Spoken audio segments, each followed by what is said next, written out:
अब उसको पता लगा कि फला जगह पे एक डॉक्टर है और सिर्फ वही है जो उस रोग को साध सकता है, ठीक कर सकता है। अब जीवन की तमन्ना सभी को है, जीवन जीने के लिए ही हम यहां है और वो भी खुशी के साथ जिया जाए, इसीलिए भगवान या अल्लाह ने हमें यहां भेजा है।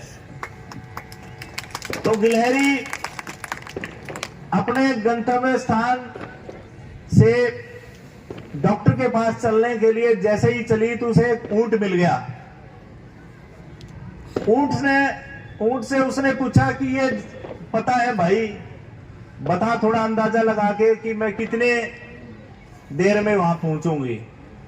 तो ऊंट ने कहा ये तो कुछ ही नहीं बहन, ये तो 2 दिन का काम है। अब गिलहरी को ये बात जच गई और उसमें एक हिम्मत आ गई कि 2 ही दिन चलना है, उसके बाद तो सब कुछ ठीक ठाक हो जाएगा। पर सांझ होते होते पहली सांझ आई और अगली सांझ भी आ गई, पर उसे कहीं भी वो पता नजर नहीं आया जो ऊंट ने बताया था कि 2 दिन में आप वहां पहुंच जाओगी। अब बिल्कुल थकी हुई थी, उसको एक वहां खरगोश मिल गया। खरगोश ने उसने अपना परिचय दिया और अपनी बात बताई। तो खरगोश ने कहा कि बहन आप मेरे पास रुको आज, और जहां जिस जगह आप जाने की बात कर रहे हो पहुंचने की, वहां तो आपको चंद रोज और लगेंगे, 5-7 दिन और लगेंगे। तो वो बड़ी मायूस तो थी, पर क्योंकि जिंदगी और जीतने की जंग थी, एक जीवन के लिए संघर्ष था, और खरगोश के पास से रुकी और फिर चल दी।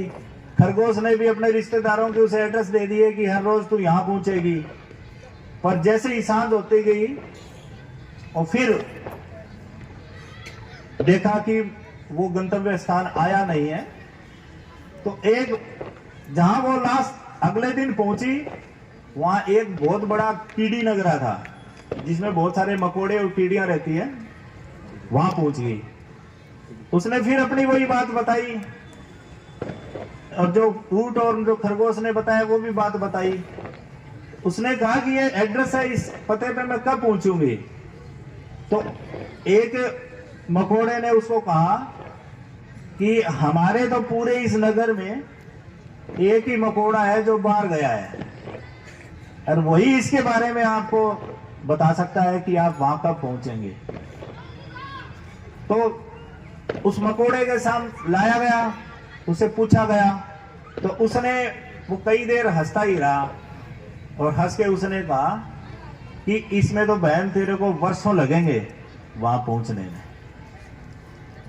अब वो मायूस थी, पर जंग जीवन की थी, वो निकल पड़ी। चंद दिनों के बाद वाकई वो उस वैद्य के पास पहुंच गई जहां उसका इलाज होना था। पर अब वो अपना दर्द और रोग थी वो भूल चुकी थी। जैसे ही उसने वैद्य को के पास पहुंची, तो उसने अपना रोग बताने की बात बजाय उसने ये बताया कि इस दुनिया में सब जुटे हैं।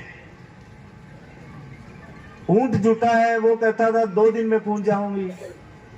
खरगोश जुटा है, वो कहता था चंद दिनों में पहुंच जाएंगी। और मकोड़े जुटे थे क्योंकि उसने कहा कि सालों लगेंगे। तो उसने वैद्य ने क्या कहा वो सुन के वो खुद परेशान और हतस्पद रह गई। उसने कहा कि वो सब ठीक थे,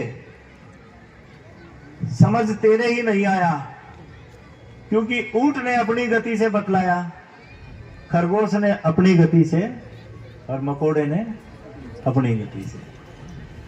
तो सबकी अपनी गति है, पर नशे के विरुद्ध जो गति है हमारी जो रहेगी वो सिर्फ ऊंट की रहने वाली है।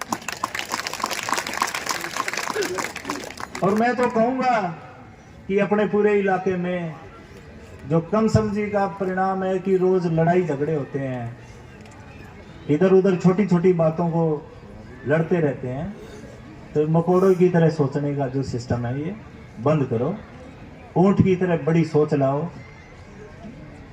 गंतव्य स्थान तक जल्दी पहुंचो और सब बुराइयों का नाश करते हुए मेवात की गौरव गाथा लिखो और मेवात को बहुत आगे ले जाओ। बहुत बहुत धन्यवाद। जय हिंद, जय भारत, जय हरियाणा, जय Mewat. Thank you very much.